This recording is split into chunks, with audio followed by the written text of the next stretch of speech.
그의 칼은 서쪽을 베었으나 그의 눈은 언제나 동쪽의 시작점을 향해 있었다. 세계를 보는 눈, 그 지도는 여러분의 손안에 있습니다. 화면역과 어두운 방, 촛불 하나가 켜지고 세 겹의 낡은 비단천이 천천히 풀리는 고고학적 연출, 묵직하고 낮은 독백톤.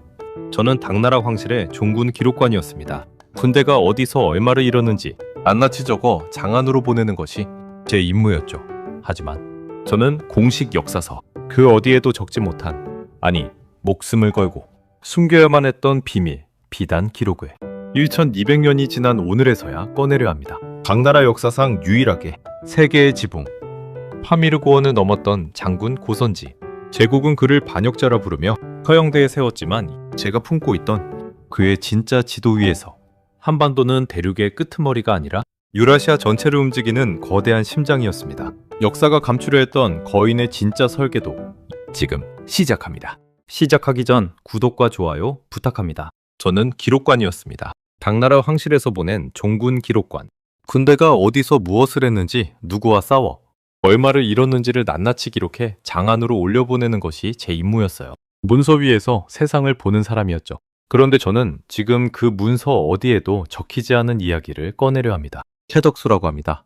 당나라 안서군에서 10여 년을 보냈고 그 긴 세월의 대부분을 한 사내의 뒤를 따라다니며 살았어요. 고선지. 당나라 역사에서 파미르고원을 넘은 유일한 장군이고 유라시아 한복판에서 가장 멀리까지 걸어간 사람이며 가장 억울한 이름으로 처형대에 선 사람이기도 합니다. 저는 그분의 처형 현장에 있었습니다. 그분이 죽기 직전에 무엇을 향해 절을 올렸는지, 마지막으로 어떤 말을 남겼는지 저는 두 눈으로 보았어요. 그런데 그것을 공식 기록에 쓸 수가 없었습니다. 당시 분위기로는 그것을 기록에 남긴다는 것 자체가 제 목숨을 내놓는 일이었으니까요. 대신 저는 따로 기록했습니다. 아무도 보지 않는 비단 속에 접어서 평생 품고 다녔습니다. 오늘 제가 여러분께 드리려는 이야기는 그 비밀 기록 안에 있는 것들입니다. 당나라가 남긴 고선지가 아니라 제가 직접 곁에서 본 고선지의 이야기입니다. 그분이 품고 있던 지도가 무엇이었는지, 그 지도 위에서 한반도가 어디에 표시되어 있었는지 그것을 말씀드리려 합니다. 금기된 지도. 747년 이른봄, 저는 쿠차에 처음 발을 들였습니다. 쿠차는 안서사진 중 가장 큰 거점으로 당나라 서역 경영의 심장부라고 불리던 곳이었어요. 장안에서 낙타를 타고 꼬박 석 달을 달려온 끝에 당도한 곳이었는데 성문 안으로 들어서는 순간 제가 알던 당나라의 냄새가 완전히 사라졌습니다. 비단 냄새 대신 낙타 가죽 냄새, 향료 냄새, 그리고 뭔지 모를 초원의 바람 냄새가 뒤섞여 코를 찌르더군요. 저는 그 순간 직감했습니다. 이곳은 제가 알던 세상과 다른 곳이라는 것을.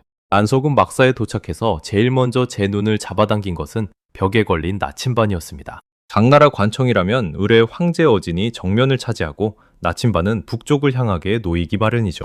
그런데 이 막사의 나침반은 발랐어요. 동북이 아니라 동북쪽을 가리키고 있었습니다. 처음에는 그냥 지나쳤습니다. 그런데 며칠이 지나도 그것이 계속 마음에 걸렸어요. 수행경사에게 물었습니다. 저 나침반은 왜 동북쪽을 향해 있는 것이냐? 경사는 잠깐 망설이더니 짧게 답했습니다.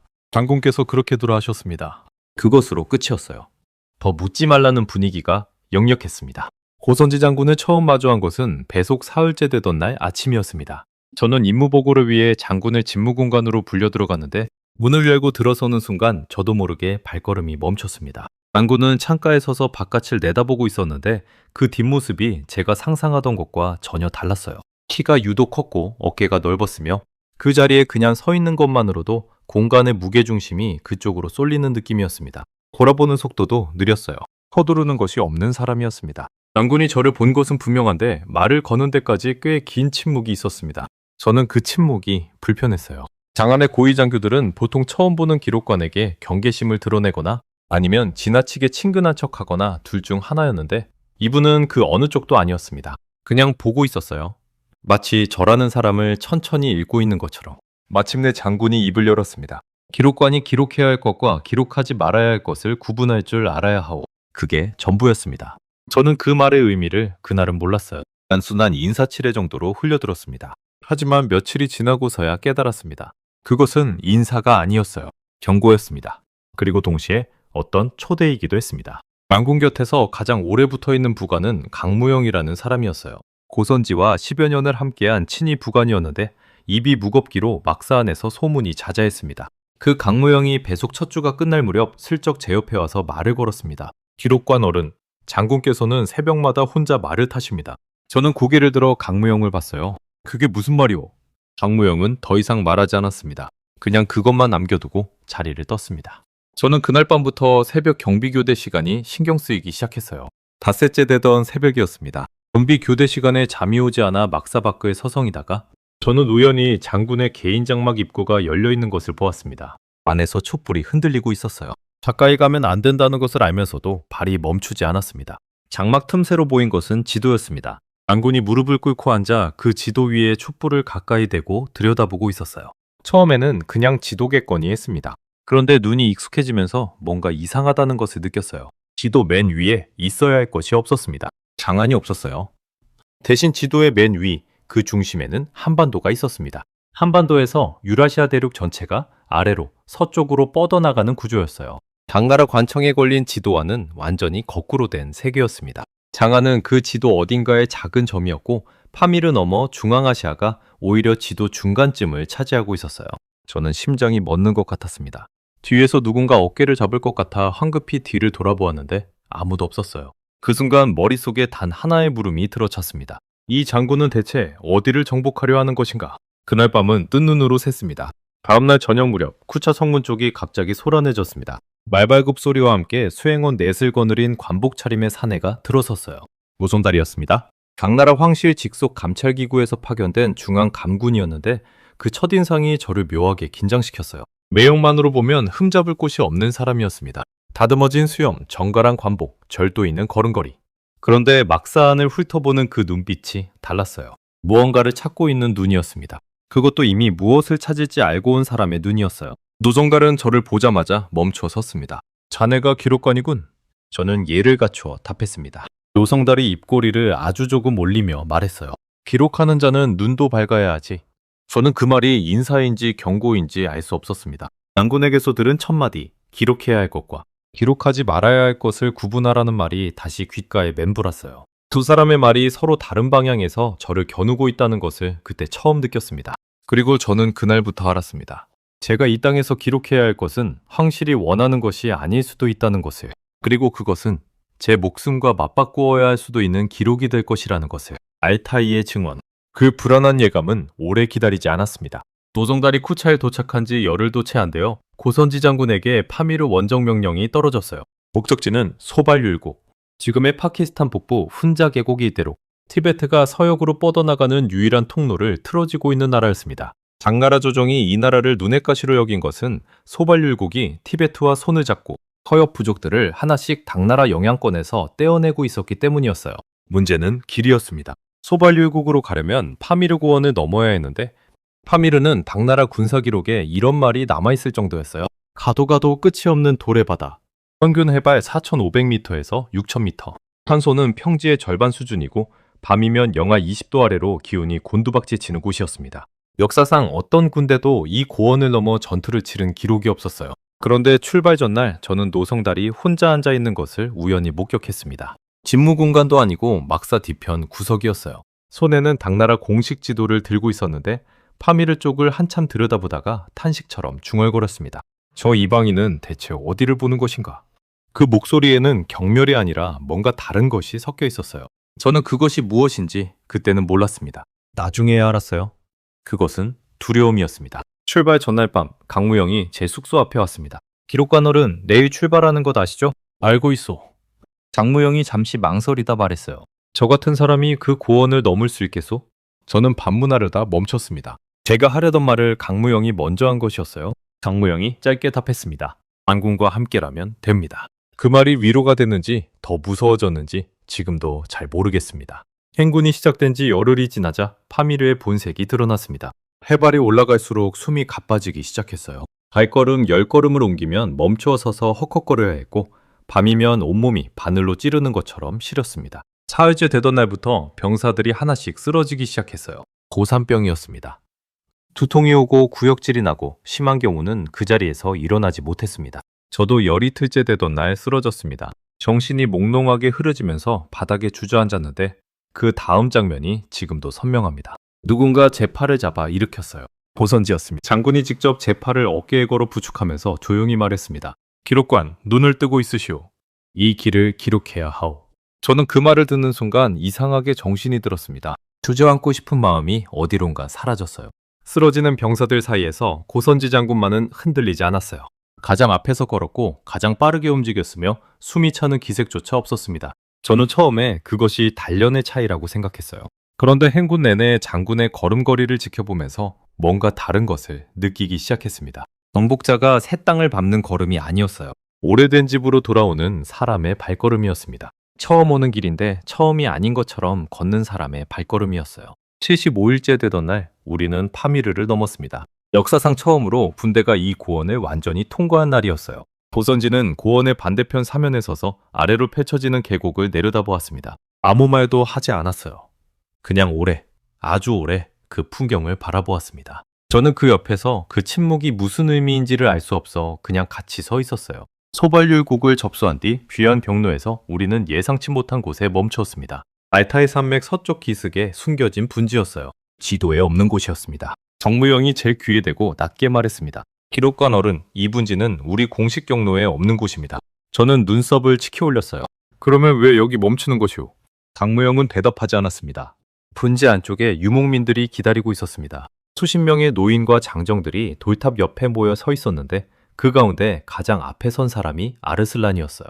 흰 수염이 가슴까지 내려오고 얼굴 가득 세월이 새겨진 이른 남짓의 노인이었습니다. 그런데 그 눈빛은 노인의 것이 아니었어요. 무언가를 오래 기다려온 사람의 눈이었습니다. 고선지와 아르슬란이 마주섰을 때 두 사람 사이에 잠시 침묵이 흘렀습니다. 그리고 아르슬란이 먼저 입을 열었어요. 홍역병이 옮겨주었습니다. 네 피 속에 우리 조상의 냄새가 난다. 너는 돌아온 것이다. 저는 그 통역을 듣는 순간 온몸에 소름이 돋았습니다. 처음 오는 길을 집으로 돌아오듯 걷던 장군의 발걸음이 갑자기 떠올랐어요. 아르슬란이 천으로 싼 무언가를 조심스럽게 꺼내들었습니다. 천을 걷어내자 황금으로 만든 나뭇가지 장식이 나타났어요. 나뭇가지 모양이 위로 뻗어나가는 형태, 끝마다 작은 새 모양이 달린 정교한 황금 조각이었습니다. 저는 그것을 보는 순간 숨이 막혔어요. 장안에서 일하던 시절 신라 사신단이 가져온 금관을 문서 작업 중에 가까이서 본 적이 있었습니다. 금관에 달린 나뭇가지 장식, 그 형태와 끝마다 달린 작은 장식들, 눈앞에 황금 유물과 소름이 돋을 만큼 닮아 있었어요. 수천이 떨어진 알타이 산맥 분지에서 한반도의 신라 금관과 쌍둥이처럼 닮은 유물이 나타난 것이었습니다. 오선지는 그 황금 유물 앞에서 무릎을 꿇지 않았습니다. 전복자가 전리품을 보는 눈빛도 아니었어요. 그냥 조용한 미소를 지었습니다. 마치 오랫동안 만나지 못한 가족의 물건을 다시 본 사람처럼. 아르슬란이 계속 말했습니다. 통역병의 목소리가 조금 떨렸어요. 수백 년 전 고구려의 기마병들이 이 산맥을 넘었소. 그들은 우리 부족과 피를 나누었고 우리에게 별 읽는 법을 가르쳐 주었소. 우리는 같은 방식으로 말을 기르고 같은 방식으로 하늘을 읽었소. 그 후손이 지금 다시 이 땅에 왔소. 저는 붓을 든 손이 떨렸습니다. 이것을 기록해야 하는지 기록하지 말아야 하는지. 장군이 처음 제기한 말이 다시 귓가에 울렸어요. 그날 밤 저는 두 개의 기록을 썼습니다. 하나는 장안으로 올려보내 공식 기록이었어요. 알타이 인근 부족과의 접촉, 귀환 경로, 이탈 없음. 딱 그것만 썼습니다. 그리고 나머지 하나, 비단 속에 접어둔 비밀 기록에는 이렇게 썼어요. 장군의 이 행군은 정복이 아니다. 이것은 귀환이다. 그런데 다음날 아침 저는 뒤통수가 서늘해지는 것을 느꼈습니다. 노송달의 수행원 하나가 어젯밤 아르슬란과의 만남을 빠짐없이 적어 내려가고 있었거든요. 노송달은 이 분지에 함께 오지 않았습니다. 그런데 수행원이 여기 있었어요. 저는 그때 처음 깨달았습니다. 노송달의 눈은 생각보다 훨씬 멀리까지 와 있다는 것을. 유라시아의 심장. 노송달의 수행원이 무엇을 기록했는지, 그것이 장안에 어떻게 전달되는지를 생각하면서 쿠차로 돌아오는 내내 저는 입이 바짝바짝 말랐습니다. 하지만 막상 쿠차 성문 안으로 들어서는 순간 그 불안은 잠시 다른 것에 밀려났어요. 뭔가가 달랐습니다. 성안 객관 앞마당에 낙타떼가 묶여 있었습니다. 소그드 상인들의 낙타였는데 등에 실린 짐의 양이 보통 대상과는 달랐어요. 비단과 향료만이 아니었습니다. 두루마리로 묶인 문서들, 가죽으로 싼 금속 물건들, 그리고 사람이 타고 이동한 흔적이 있는 소형 가마 하나. 저는 강무영에게 물었습니다. 저것들은 무엇이오? 장무영이 별것 아니라는 듯 답했어요. 오늘 들어온 것들만 저렇습니다. 그날부터 저는 눈을 크게 뜨고 쿠차를 들여다보기 시작했습니다. 매일 새벽 고선지의 집무 공간에는 다른 얼굴이 드나들었어요. 초그드 상인이 왔다가 나가면 파르티아 낙타몰이꾼이 들어왔고, 그가 나가면 티베트 사절단이 대기하고 있었습니다. 오후에는 돌골 기마사신이 말에서 내려 문석꾸러미를 들고 들어갔어요. 이것이 매일 반복되었습니다. 가장 놀라운 것은 고선지가 이들을 대하는 방식이었습니다. 당나라의 방식은 간단했어요. 복속하면 살려두고 조공을 바치면 인정해주는 것이었습니다. 황제의 이름을 입 밖에 내고 당나라 연호를 쓰면 그것으로 관계가 정리되는 것이었죠. 그런데 고선지는 달랐습니다. 소그드 상인에게는 그들의 교역로에서 생긴 분쟁을 직접 중재해 주었고, 요걸 사신에게는 그들 부족의 겨울 식량 문제를 물어봤어요. 파르티아 낙타몰이꾼에게는 이름을 불러주었습니다. 그것도 그들의 언어로. 어느 날 저녁, 저는 고선지가 돌고라이 하나에게 말을 가르치는 장면을 우연히 목격했습니다. 5살이나 됐을까 싶은 아이였는데 장군이 무릎을 꿇고 아이와 눈높이를 맞추며 천천히 발음을 따라하게 하고 있었어요. 그 언어가 돌고러도 당나라 말도 아니어서 귀를 기울여 봤더니 고구려어였습니다. 저는 그 자리에서 발이 굳었어요. 왜 돌고라이에게 고구려어를 가르치는 것입니까? 그 물음을 마음속에 품은 채로 며칠이 지났습니다. 그리고 어느 날 밤 홀로 기록을 정리하다가 갑자기 모든 것이 하나로 연결되는 순간이 왔어요. 고선지가 운영하는 이 구조의 원형이 무엇인지를 깨달은 것이었습니다. 고구려였어요. 고구려가 수백 년간 북방을 경영하던 방식, 왈갈과 거란과 숙신과 알타이 부족들을 하나의 느슨한 연맹으로 묶어냈던 그 문법, 각 부족의 자율성을 인정하되 중심을 하나로 두고 언어와 문화의 실로 서로를 잇는 그 방식. 고선지는 지금 그것을 안서사진에서 다시 작동시키고 있었습니다. 저는 붓을 내려놓고 멍하니 앉아 있었어요. 그때 떠오른 것이 쿠차 성안의 풍경이었습니다. 비단길의 핵심 결절점 넷을 쥐고 있는 안서사진. 쿠차에서 호탄으로, 호탄에서 카슈가르로, 카슈가르에서 쇠협으로 이어지는 이 네 거점이 단순한 군사 요새가 아니었어요. 유라시아 전체의 물류와 정보와 인적 교류가 이 네 점을 통과하고 있었습니다. 동에서 서로, 서에서 동으로 흐르는 모든 것이 이 안서사진을 거쳐야 했어요. 그리고 그 심장부에 고선지가 앉아 있었습니다. 저는 혼잣말처럼 중얼거렸어요. 이분은 안서사진의 장군이 아니다. 유라시아를 펌프질하는 심장을 만들고 있는 것이다. 바로 그 무렵이었습니다. 노송달이 저를 따로 불러 식사 자리를 마련했어요. 자만품으로 차린 술상이었는데 그 세심함이 오히려 더 불편했습니다. 노송달은 술을 한 잔 따라 건네며 아주 부드럽게 운을 뗐어요. 기록관, 고생이 많았소. 파미르까지 다녀왔으니 몸은 좀 어떻소? 저는 예를 갖추어 답했습니다. 노송달이 술잔을 가볍게 내려놓으며 말했어요. 그런데 말이오. 그 다음에 오는 말의 무게를 저는 이미 느끼고 있었습니다. 장군께서 서역 부족들과 지나치게 사적인 관계를 맺는다는 생각은 안 해봤는가? 저는 그 순간 등골이 싸늘해지는 것을 느꼈습니다. 장군께서는 서역 경영을 위해 각 부족과의 관계가 필요하다 판단하시는 것 아니겠습니까? 노성달은 제 대답에 고개를 한번 끄덕였습니다. 그러나 그 눈은 끄덕이지 않았어요. 그렇겠지. 그런데 당나라를 위한 경영인지 아니면 장군 개인을 위한 경영인지 그 경계가 어디인지를 기록관은 눈여겨보아야 하지 않겠는가. 그리고 노성달이 덧붙였습니다. 이번에는 목소리가 조금 낮아졌어요. 솔직히 말하면 나는 그 장군이 어떤 사람인지 처음부터 알고 있었어. 당나라에서 가장 뛰어난 장수요. 그 머리가 얼마나 빠르게 돌아가는지 나는 그의 보고서를 읽을 때마다 감탄하오. 저는 그 말이 의외였어요. 노성달이 고선지를 칭찬할 것이라고는 생각하지 못했습니다. 노성달이 계속했어요. 그렇기 때문에 더 위험한 것이오. 황제보다 더 큰 지도를 그리는 자는 아무리 능력이 뛰어나도 당나라 안에서 살 수 없어. 저는 그날 노성달과 헤어지고 나서 한참을 멍하니 앉아 있었습니다. 그가 고선지의 능력을 인정한다는 것, 그럼에도 제거하려 한다는 것, 그 두 가지가 동시에 성립한다는 것이 저를 더 무겁게 눌렀어요. 이것은 단순한 시기심이 아니었습니다. 노성달에게는 노성달 나름의 세계관이 있었고 그 세계관 안에서 고선지는 반드시 사라져야 할 존재였어요. 강무영이 제 숙소 앞을 지나며 한마디를 남겼습니다. 기록관 어른도 살아야 하지 않겠습니까? 저는 그 말에 대답하지 않았어요. 대신 비밀 기록을 꺼내 그날 있었던 일을 적었습니다. 그리고 마지막에 딱 한 줄을 더 붙였어요. 나는 어느 쪽의 눈이 될 것인가? 북방 정책의 실체. 나는 어느 쪽의 눈이 될 것인가? 그 물음을 비단 속에 접어두고 며칠이 지났습니다. 답은 여전히 없었어요. 그런데 그 답을 찾기도 전에 고선지 장군이 먼저 저를 불렀습니다. 여기서 잠깐. 제가 이 시절을 떠올릴 때마다 먼저 머릿속에 그려지는 것이 있어요. 그것은 지도입니다. 당나라가 그린 지도가 아니라 제가 쿠차에서 처음 목격한 그 거꾸로 된 지도입니다. 그 지도를 이해하려면 고선지가 살던 시대가 어떤 시대였는지를 먼저 알아야 해요. 747년 당시 당나라는 인류 역사상 가장 넓은 땅을 거느린 제국 중 하나였습니다. 동으로는 한반도 인근까지, 서로는 파미를 넘어 중앙아시아까지 그 영향권이 뻗어 있었어요. 그런데 그 광활한 제국의 서쪽 끝, 안서 사진이 위치한 중앙아시아는 단순히 당나라의 변방이 아니었습니다. 비단길이 지나는 길목이었어요. 동쪽의 비단과 도자기가 서쪽으로 흘러가고 서쪽의 유리와 향료와 금은이 동쪽으로 흘러오는 그 모든 길이 이 안서 사진을 반드시 통과해야 했습니다. 쿠차, 호탄, 카슈가르, 세역. 이 넷을 누가 지느냐에 따라 유라시아 전체의 물류 판도가 결정됐어요. 그뿐만이 아니었습니다. 고선지가 안서절도사로 부임하기 불과 수십 년 전까지만 해도 이 일대는 고구려 유민들의 흔적이 곳곳에 남아있던 땅이었어요.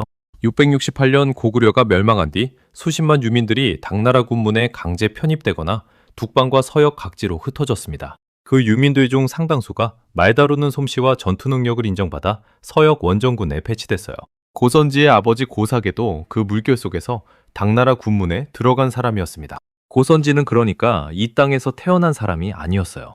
이 땅으로 흘러들어온 사람이었습니다. 그런데 흘러들어온 사람이 어느 순간 이 땅의 심장부를 움켜쥐고 있었어요. 그것이 우연이 아니라는 것을 저는 쿠차에서의 나날들을 통해 조금씩 깨달아가고 있었습니다. 직무 공간에 들어서니 장군은 혼자였습니다. 두관도 없었고 수행원도 없었어요. 탁자 위에는 문서 대신 찻잔 2개가 놓여 있었습니다. 저는 그 찻잔을 보고 이것이 업무 호출이 아니라는 것을 직감했어요. 장군이 말했습니다. 앉으시오. 저는 자리에 앉았어요. 장군이 찻잔을 밀어주며 조용히 물었습니다. 기록관, 쿠차에 온 지 얼마나 됐소? 석 달이 조금 넘었습니다. 하미르도 다녀왔고 알타이도 보았소. 그렇습니다. 장군은 잠시 찻잔을 내려다보았어요. 그리고 천천히 고개를 들며 물었습니다. 기록관, 자네는 고구려가 왜 망했다고 생각하는가? 저는 입을 열었다가 다물었습니다. 수나라를 3번 물리쳤고 당 태종의 친정을 막아낸 나라. 탈수에서 수나라 30만 대군을 강물에 수장시킨 을지문덕. 안시성 하나로당 패종을 돌려세운 양만춘. 그 나라가 결국 쓰러진 이유를 저는 장안에서 배운 대로 알고 있었어요. 하지만 그 앞에서 그것을 말하는 것이 이상하게 부끄러웠습니다. 고선지가 먼저 말했습니다. 을지문덕이 살수에서 수나라 30만을 무너뜨렸소. 양만춘이 안시성 하나로 당태종을 돌려보냈소. 그 나라가 군사력이 부족해서 망했다고 생각하는가? 저는 고개를 저었습니다. 그렇다면 무엇 때문이었겠습니까? 장군이 처음으로 저를 정면으로 바라보았어요. 혼자였기 때문이요. 마지막 순간에 곁에 있어줄 나라가 하나도 없었소. 백제는 이미 무너졌고 신라는 당나라 손을 잡았으며 북방 부족들은 바람 따라 줄을 바꿨소. 고구려는 혼자 싸우다 혼자 쓰러졌소. 저는 말을 잃었습니다. 고선지가 계속했어요. 내 아버지는 평생 그 이야기만 하셨소. 잘 싸웠다고. 그런데 졌다고. 왜 졌는지 아느냐고. 나는 그 물음을 등에 지고 이 땅에 왔소. 그 말을 듣는 순간 제가 몇 달 동안 품어온 물음들이 하나씩 맞아 들어가는 소리가 들렸습니다. 지도에 없는 알타이 분지에서 아르슬란과 나눈 만남. 쿠차객관을 드나드는 수십 개 부족의 사신들. 볼고라이에게 고구려어를 가르치던 장군의 뒷모습. 이것들이 전부 한 줄로 연결됐어요. 고선지가 서역 부족들과 맺는 연맹은 당나라를 위한 것이 아니었습니다. 고구려 멸망 후 요동, 말갈, 알타이, 안서일대로 흩어진 북방의 혈맥들을 다시 하나의 느슨한 연대 속으로 묶는 작업이었어요. 군사동맹이 아니었습니다. 고구려가 수백 년간 완성했다가 끝내 지키지 못한 그 문법을 다시 작동시키는 일이었어요. 다음에는 혼자 쓰러지지 않기 위한 설계였습니다. 저는 조심스럽게 물었어요. 장군께서는 지금 그것을 다시 만들고 계신 것입니까? 고선지는 바로 답하지 않았습니다. 찻잔을 들어 한 모금 마시고 나서 말했어요. 기록관, 나는 당나라의 장수요. 내 임무는 황제의 명을 받들어 서역을 경영하는 것이오. 저는 그 대답이 아니라는 것을 알았습니다. 그러나 더 묻지 않았어요. 직무공간에 나서는 길에 강무영과 마주쳤습니다. 강무영이 제 옆에 나란히 걸으며 낮게 말했어요. 장군께서는 오늘 기록관 어른께 아주 많은 말씀을 하신 겁니다. 저는 걸음을 멈추지 않고 앞을 보며 답했습니다. 그렇소. 그날 저녁 노송달이 보낸 수행원이 제 숙소 앞에 왔습니다. 이번 원정 사전보고서 초안을 내일 아침까지 감군 어른께 올리라는 지시였어요. 저는 보고서를 작성하면서 어디까지 쓸 것인지를 두고 한참을 망설였습니다. 다음날 아침 보고서를 전달하고 돌아오는 길이었어요. 노성달의 직무공간 문이 열려 있었습니다. 멈추지 않고 지나치는 그 짧은 순간 안을 보았어요. 노성달이 붉은 붓으로 제 보고서 위에 점을 찍고 있었습니다. 붉은 점이 어디에 찍히는지가 보였어요. 고선지가 특정 서역 부족 원로들과 단독으로 만난 날짜들이었습니다. 날짜마다 하나씩 정확하게 찍혀 있었어요. 나중에 들은 이야기입니다만 그날 저녁 노성달은 혼자 술을 마셨다고 합니다. 수행원이 멀리서 본 것이었는데 노성달이 빈 술잔을 오래 들여다보다가 혼자 중얼거렸다고 해요. 이 이방인이 옳다면 나는 무엇을 하고 있는 것인가? 수행원은 그 말이 무슨 뜻인지 몰랐습니다. 하지만 저는 그 이야기를 듣고 가슴이 서늘했어요. 노성달은 알고 있었습니다. 고선지가 그리는 지도가 틀리지 않다는 것을. 그럼에도 그는 붉은 점을 찍었어요. 그리고 그것이 오히려 더 무서운 일이었습니다. 저는 그날 비밀 기록에 딱 한 줄만 썼습니다. 노성달은 이미 오래전부터 세고 있었다. 그리고 붓을 내려놓으면서 생각했어요. 붉은 점들은 증거였습니다. 그 증거들은 언젠가 하나의 이름을 향해 겨누어질 것이었어요. 그리고 그것을 막을 수 있는 사람은 이 세상에 없었습니다. 저는 그날 밤 오래도록 잠을 이루지 못했어요. 촛불을 켜둔 채로 비밀 기록을 가슴에 올려놓고 천장을 바라보았습니다. 고선지가 한 말이 귓가에서 맴돌았어요. 고구려는 혼자였기 때문에 망했다고. 그 말이 과거의 이야기인지 지금 이 순간의 이야기인지 구분이 되지 않았습니다. 탈라스의 도박. 그 무거운 침묵이 채 가시기도 전에 탈라스로 진군하라는 명이 떨어졌습니다. 751년 여름, 뜨거운 햇살이 쿠차의 황토벽을 달구던 때였어요. 명령서를 받아든 장교들의 얼굴이 굳었습니다. 탈라스가 어떤 곳인지 모르는 사람이 없었어요. 지금의 키르기스스탄 북부를 흐르는 탈라스 강변. 그곳에 이슬람 아바스 왕조의 대군이 포진하고 있었습니다. 아바스 왕조는 700년대 들어 중앙아시아 전역으로 세력을 급격히 넓히고 있던 이슬람 제국의 신흥 강자였어요. 두 제국이 중앙아시아의 패권을 놓고 정면으로 맞부딪히는 것은 시간 문제였습니다. 그 충돌의 장소가 탈라스로 정해진 것이었어요. 문제는 숫자였습니다. 당나라 원정군과 연합한 카를루크 부족 기마대를 모두 합쳐도 맞은편 아바스 대군에 비하면 크게 불리했어요. 막사한 장교들 사이에서 이미 불안한 기운이 돌았습니다. 증원을 요청해야 한다는 목소리가 나왔어요. 그런데 고선지는 증원 요청을 하지 않았습니다. 저는 그것이 이상했어요. 강무영에게 조심스럽게 물었습니다. 강무영은 잠깐 저를 보더니 말했어요.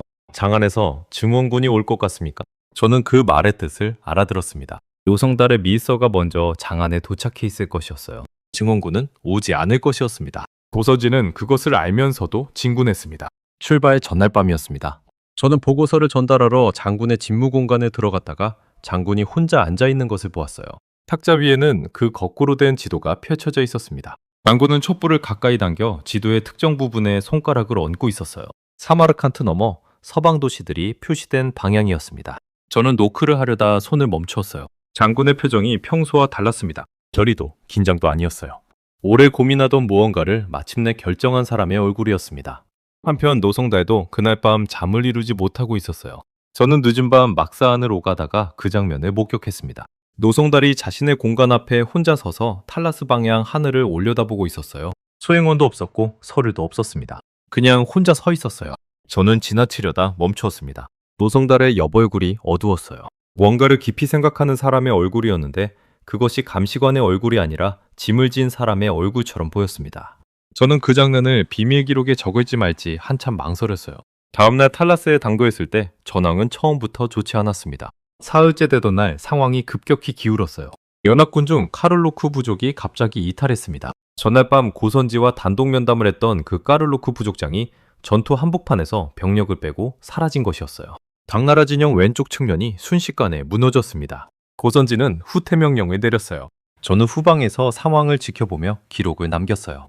후퇴가 시작되는 순간 이상한 장면이 눈에 들어왔습니다. 고선지의 부하들이 포위망을 뚫고 이동하는 와중에 일부 기술자 집단이 적진 쪽으로 밀려나고 있었어요. 후퇴할 때 기술자들은 가장 먼저 보호하는 것이 군사 상식입니다. 그런데 그 기술자들 주변에 호위가 없었어요. 저는 눈을 비비며 다시 보았어요. 그 기술자들 중 상당수가 종이를 만드는 제지 장인들이었습니다. 후퇴가 마무리되고 며칠이 지났습니다. 저는 강무영을 찾아가 그 장면에 대해 조심스럽게 물었어요. 강무영은 제 말을 듣고 한동안 말이 없었습니다. 그러다가 단 한마디만 했어요. 장군께서는 이 전투에서 잃은 것보다 심어놓은 것이 더 많습니다. 저는 그날 밤 오래도록 그 말의 뜻을 붙들었습니다. 처음에는 무슨 말인지 몰랐어요.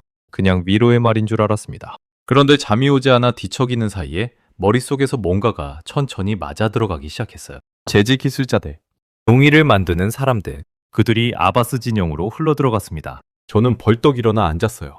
이슬람의 학자들은 종이를 얻으면 무엇을 합니까? 기록합니다. 지식을 쌓고 번역하고 세상으로 퍼뜨립니다.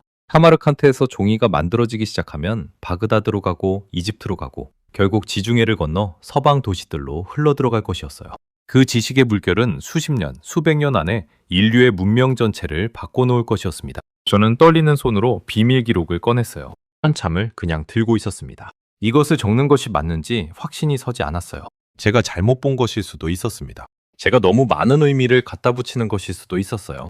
그런데 탈라스로 오기 전날 밤 장군이 지도 위 서방 도시들의 방향에 손가락을 얹던 그 장면이 자꾸 떠올랐습니다. 장군의 표정이 떠올랐어요. 오래 고민하던 무언가를 결정한 사람의 얼굴. 저는 마침내 붓을 들었습니다. 장군은 전투에서 졌으나 문명에서는 이겼다. 고구려의 기술이 오늘 서방의 혈관 속으로 들어갔다. 그런데 바로 그 순간 막사 밖에서 노성달의 목소리가 들렸어요. 노성달이 수행원에게 받아 적게 하는 내용이었습니다. 탈라스 전투, 안서절도사, 고선지, 적전 도주. 저는 붓을 쥔 채로 굳었습니다. 같은 전투를 보고 전혀 다른 두 개의 문서가 만들어지고 있었어요. 하나는 문명을 바꾼 장군의 이야기, 또 하나는 겁쟁이 반역자의 이야기. 어느 쪽이 장안으로 올라갈지 저는 이미 알고 있었습니다. 후퇴 후 첫날 아침, 고선질은 살아 돌아온 병사들 앞에 섰어요. 그리고 이렇게 말했습니다. 살아 돌아온 자는 모두 잘한 것이오. 그게 전부였어요. 어떤 해명도, 어떤 변명도 없었습니다. 저는 그 짧은 말이 오히려 더 무겁게 가슴을 눌렀어요. 이 전투에서 진 것이 장군에게는 끝이 아니었습니다. 하지만 노성달에게는 시작이었어요. 제국의 역습, 타라스 패전 소식이 장안에 전해지는데 한 달이 채 걸리지 않았습니다. 노성달은 그 전에 이미 자신의 밀서를 먼저 보냈어요. 그 효과는 금방 나타났습니다. 쿠차 분위기가 달라지기 시작했어요. 처음에는 아주 작은 것들부터였습니다. 객관에 드나들던 소구드 상인 한 명이 발걸음을 끊었습니다. 며칠 뒤에는 돌궐 사신이 오지 않았어요. 한 달이 지나자 피베트 사절단도 사라졌습니다. 고선지의 거미줄에서 실들이 하나씩 끊어지고 있었어요. 장교들도 달라졌어요. 고선지와 오랫동안 함께했던 중간 장교 둘이 다른 부대로의 전출을 신청했습니다. 막사 안에서 장군에게 먼저 말을 거는 사람이 눈에 띄게 줄었어요. 강무영마저 어느 날 갑자기 다른 부대로 전출 명령을 받았습니다. 장군의 10여 년 친위 부관이 하루아침에 곁을 떠난 것이었어요. 강무영은 떠나기 전날 밤 제 숙소에 왔습니다. 아무 말도 하지 않았어요. 그냥 저를 보고 고개를 한번 숙였습니다. 그 눈빛이 무슨 말인지 저는 알았어요. 부탁한다는 것이었습니다. 제가 남아서 기록해달라는 것이었습니다. 고선지는 이 모든 것을 알면서도 아무 말도 하지 않았습니다. 저는 그것이 견딜 수 없었어요. 어느 날 저녁 저는 용기를 내어 장군 앞에 앉았습니다. 장군께서는 왜 아무것도 하지 않으십니까? 해명을 하시거나 장안에 직접 서신을 올리셔야 하지 않겠습니까? 고선지는 저를 바라보았습니다. 한동안 말이 없었어요. 그러다가 천천히 입을 열었습니다. 기록관, 세상에는 자신을 해명할 수 있는 사람과 자신을 기록으로 남길 수밖에 없는 사람이 있어. 나는 두 번째 쪽이요. 저는 그 말이 무엇을 뜻하는지 즉각 알아들었습니다. 장군은 저에게 무언가를 맡기고 있었어요. 해명은 권력을 가진 자의 언어로 덮어버릴 수 있지만 기록은 다릅니다. 기록은 숨길 수 있어도 지울 수는 없어요. 바로 그 무렵 알록산의 난이 터졌습니다. 알록산과 사사명이 이끄는 반란군이 순식간에 낙양을 함락시키고 장안으로 밀어닥쳤어요. 황제는 장안을 버리고 촉당으로 도주했습니다. 당나라가 세워진 이래 가장 큰 위기였어요. 고선지는 봉상방어를 명받았습니다. 장군은 군량이 턱없이 부족한 상황에서도 병력을 이끌고 봉상으로 향했어요. 노성달이 그 뒤를 따랐습니다. 봉상으로 가는 길에서 저는 노성달과 나란히 말을 타는 순간이 있었어요. 노성달이 먼저 말을 걸었습니다. 기록관, 자네는 저 장군이 어떤 사람이라고 생각하는가? 저는 답하지 않았어요. 노성달이 계속했습니다. 나는 20년 넘게 당나라 장수들을 감시해왔소. 크고 작은 장수들을 많이 보았소. 그런데 저 이방인 같은 사람은 처음이요. 저는 그 말에서 뭔가를 느꼈습니다. 자랑이 아니었어요. 고백에 가까웠습니다. 그것이 왜 문제가 됩니까? 노성달이 잠시 말을 멈추었어요. 황제보다 더 넓은 지도를 가진 장수가 황제의 신하로 살 수 있겠는가? 그것이 문제요.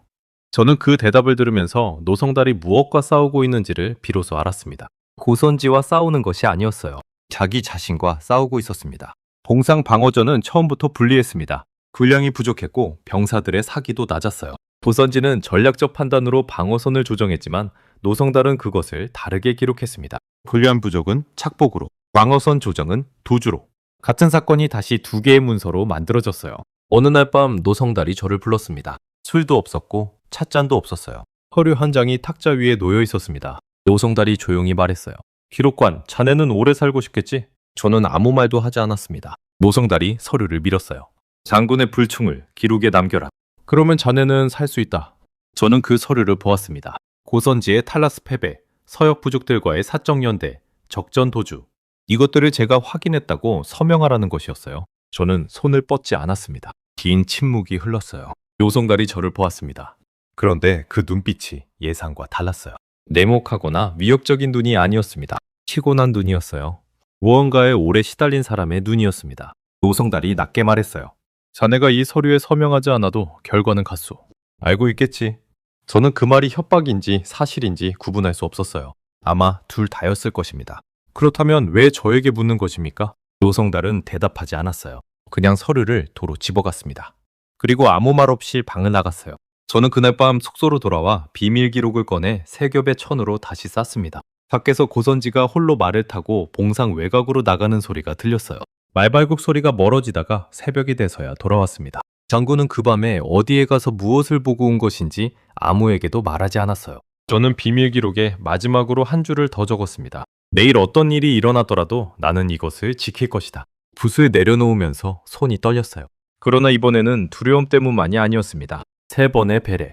봉상의 처형대가 세워지던 날 아침은 기묘하게 맑았습니다. 구름 한 점 없는 하늘이 오히려 더 무겁게 내려앉는 것 같았어요. 저는 새벽 첫 다구름 소리부터 잠을 이루지 못하고 막사 밖에 서 있었습니다. 손 안에 붓을 쥐고 있었는데 무엇을 기록해야 할지보다 무엇을 기억해야 할지를 생각하고 있었어요. 발밑의 땅이 평소보다 단단하게 느껴졌습니다. 모든 소리가 조금씩 멀리서 들리는 것 같았고 사람들의 움직임도 느려 보였어요.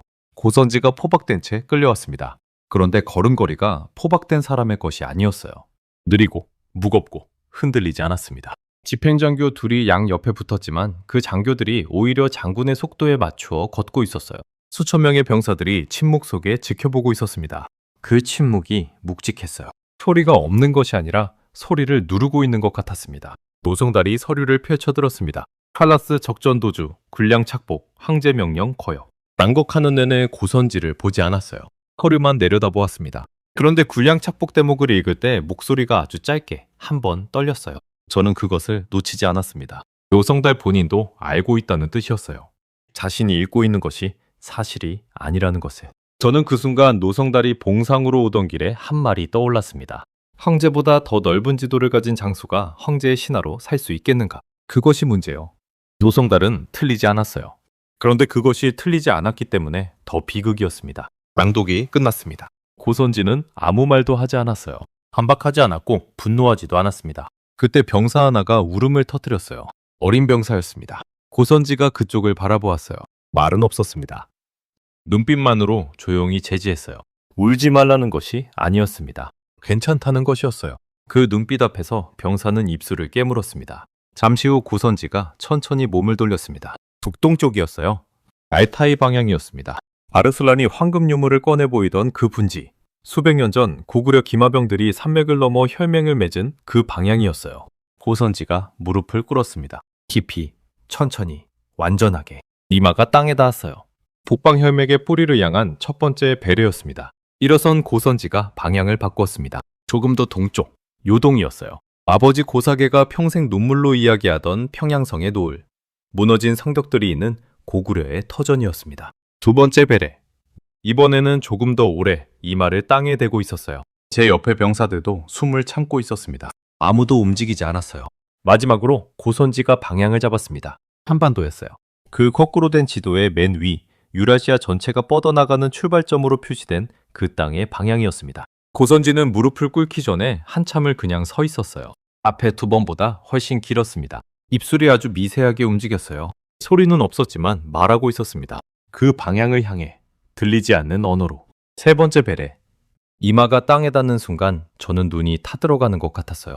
이것이 작별 인사가 아니라는 것을 알았습니다. 한반도가 대륙의 시작점이라는 선포였고 자신이 평생 지켜온 것들이 이 땅 속으로 사라지지 않을 것이라는 확인이었어요. 언젠가 이 지도를 다시 펼쳐볼 사람들이 있을 것이라는 믿음이었습니다. 노성달의 얼굴을 보았습니다. 세 번째 배례가 길어지자 표정이 미세하게 굳었어요. 저 이방인이 무엇을 향해 절하는지를 노성달은 끝내 이해하지 못했습니다. 이해하지 못한다는 것 자체가 노성달을 불안하게 만들고 있었어요. 자신이 한 일이 무엇인지를 이제서야 묻고 있는 것 같았습니다. 고선지가 일어섰습니다. 그리고 처음이자 마지막으로 주변을 향해 말했어요. 조용하고 낮은 목소리였지만 수천 명이 서 있는 그 넓은 마당에 또렷하게 들렸습니다.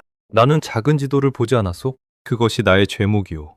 저는 가슴 안쪽에 품은 비밀 기록에 그 말을 새겼습니다. 손이 떨렸지만 글씨가 흔들리지 않도록 이를 악물었어요.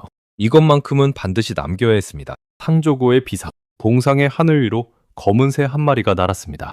저는 그것이 우연이라고 생각하지 않았어요. 삼조고는 고구려가 수백 년 동안 하늘의 상징으로 삼은 새였습니다. 세발 달린 까마귀, 태양 안에 깃들어 산다고 전해지는 새였어요. 고구려 고분벽화 속에서 언제나 가장 높은 자리에 그려지던 그 새가 봉상의 하늘을 가로질러 동쪽으로 날아가고 있었습니다. 한반도 방향이었어요. 저는 그 새가 시야에서 사라질 때까지 고개를 들고 바라보았습니다. 노성달도 그 새를 보았습니다. 저는 노성달이 새를 따라 고개를 돌리는 것을 옆에서 보았어요.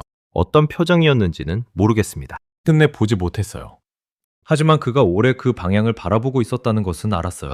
그리고 이윽고 혼자 자리를 떴습니다. 아무 말도 하지 않고 수행원도 데리지 않고 저는 그 뒷모습이 이상하게 작아 보였습니다. 장안으로 귀환하는 길이 시작됐습니다. 저는 봉상을 떠나기 전날 밤 빈 막사에 혼자 앉아 비밀 기록을 꺼냈어요. 처음 쿠차에서 거꾸로 된 지도를 목격한 날부터 시작된 그 기록을 처음부터 천천히 읽었습니다. 파미르를 넘던 날의 기록. 말타이 분지에서 아르슬란이 황금 유물을 꺼내 보이던 날의 기록. 고선지가 찻잔을 밀며 고구려는 혼자였기 때문에 망했다고 말하던 날의 기록. 칼라스에서 재질 기술자들이 서방으로 흘러들어가던 날의 기록. 그리고 세 번의 배려와 마지막 말. 읽는 내내 손이 떨렸어요. 귀향길 중간쯤이었습니다. 낙타 한 마리를 이끌고 반대 방향으로 걷는 늙은 유목민과 마주쳤어요. 스쳐 지나가는 순간 그가 제 눈을 보았습니다. 아르슬란의 사람이었어요. 눈빛으로 알 수 있었습니다. 알타이 분지에서 처음 보았을 때의 그 눈빛과 같은 결이었어요. 그는 아무 말도 하지 않았습니다. 그냥 지나쳤어요. 하지만 그 눈빛은 분명히 무언가를 전하고 있었습니다. 우리는 기억하고 있다는 것을. 북방 어딘가에서 이 이야기를 알고 있는 사람들이 남아있다는 것을. 저는 그 뒷모습을 한참 바라보았습니다. 아르슬란이 고선지를 처음 보며 한 말이 떠올랐어요. 너는 돌아온 것이다. 장군은 갔지만 그 혈맥은 남아있었습니다. 잠안에 도착한 뒤 저는 사흘밤을 새웠습니다. 비밀 기록을 완성하기 위해서였어요. 노성달의 공식 기록의 고선지는 단 2줄로 처리될 것입니다. 적전도주와 군량 착복으로 처형된 이방인 장수. 그게 전부였어요. 저는 그것을 견딜 수 없었습니다. 고선지가 파미르를 넘어 소발률국을 무너뜨린 것은 단순한 정복이 아니었습니다. 티베트와 서역을 잇는 유일한 통로를 끊어 유라시아 물류의 구조 자체를 바꾸어 놓은 것이었어요. 그것을 가능하게 한 것이 파미르를 75일 만에 횡단한 그 행군이었습니다. 인류 역사상 어떤 군대도 해내지 못한 일이었어요. 안서사진을 요새가 아닌 고구려식 연맹 정치의 중심으로 만든 것, 수십 개 부족의 시를 하나의 거미줄로 엮은 것, 탈라스에서 지는 방식을 선택하여 재지 기술을 서방의 혈관 속에 심은 것, 이 모든 것이 하나의 지도 위에 있었습니다. 한반도가 맨 위에 놓인 그 거꾸로 된 지도 위에서 고선지는 평생을 움직였어요. 당나라가 그것을 반역이라 불렀지만 저는 그것이 무엇인지 알고 있었습니다. 더 큰 충성이었어요. 당나라 황제에 대한 충성이 아니라 수천 년의 북방 문명과 흩어진 혈맥들, 그리고 아직 오지 않은 역사에 대한 충성이었습니다. 저는 마지막 문장을 쓰기 전에 오래 앉아 있었습니다. 이 기록이 언제 세상에 나올지 알 수 없었어요. 누가 읽을지도 몰랐습니다. 하지만 분명히 알고 있는 것이 하나 있었어요. 언젠가 이것을 읽을 사람은 고선지가 마지막으로 절을 올린 그 방향의 땅에서 살고 있을 것이라는 것을 그 사람들에게 전하고 싶었습니다. 당신들이 서 있는 그 땅이 처음부터 중심이었다는 것을. 마지막 문장을 적었습니다. 우리가 이 땅을 작다고 여긴 것은 우리가 좁은 지도를 보았기 때문이다. 한반도는 단 한 번도 대륙의 끝이었던 적이 없다. 장군은 지도를 남겼고 우리는 그 지도 위에서 살아간다. 붓을 내려놓았습니다. 기밀 기록을 세 겹의 비단으로 쌌어요. 알타이에서 몰래 간직해온 황금 문양 조각 하나를 그 위에 붙였습니다. 신라 금관과 쌍둥이처럼 닮은 그 조각이었어요. 알타이의 것과 한반도의 것이 한 뿌리임을 증명하는 물증이었습니다. 장안의 밤은 깊었습니다. 저는 촛불 하나를 들고 밖으로 나갔어요. 동북 쪽을 향해 오래 서 있었습니다. 알타이가 있는 방향, 요동이 있는 방향, 그리고 한반도가 있는 방향이었어요. 하늘에 별이 가득했습니다. 여러분, 오늘 제가 꺼내든 이 기록이 바로 그것입니다. 1200여 년이 지난 지금 이 이야기를 듣고 계신 여러분이 서 있는 그 땅이 바로 고선지가 마지막으로 절을 올린 방향이에요. 대륙의 끝이 아니라 유라시아가 시작되는 곳. 좁은 지도로 세상을 보지 않은 그 거인이 평생을 걸어 증명하려 했던 것입니다. 우리는 처음부터 그 지도의 중심에 있었어요. 장군이 남긴 것은 칼이 아니었습니다. 지도였어요. 그리고 그 지도는 지금 여러분의 손안에 있습니다. 저는 그 방향을 향해 조용히 말했습니다. 아무도 듣지 않는 봄밤의 장안에서 혼자. 장군, 저는 기록했습니다. 촛불이 바람에 흔들렸어요. 꺼지지 않았습니다. 붓을 내려놓으며 저는 밤하늘의 별을 보았습니다. 알타이의 별과 요동의 별, 그리고 한반도의 별은 결국 하나의 하늘에 걸려 있었습니다. 고선지 장군이 처형대에서 남긴 마지막 유언은 1100년이 지난 지금 이 이야기를 듣고 계신 여러분이 서 있는 바로 그 땅을 향하고 있었습니다. 여러분, 우리는 단 한 번도 대륙의 변방이었던 적이 없습니다.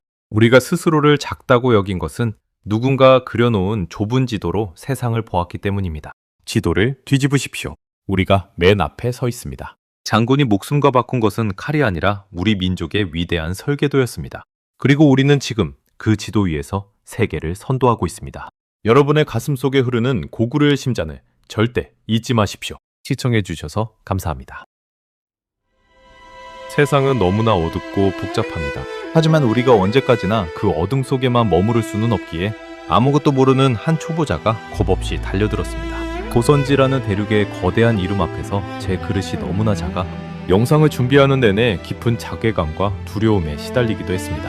혹여 제 서툰 손이 위대한 역사의 진짜 핏줄을 흐려놓은 것은 아닐까 하고 말입니다.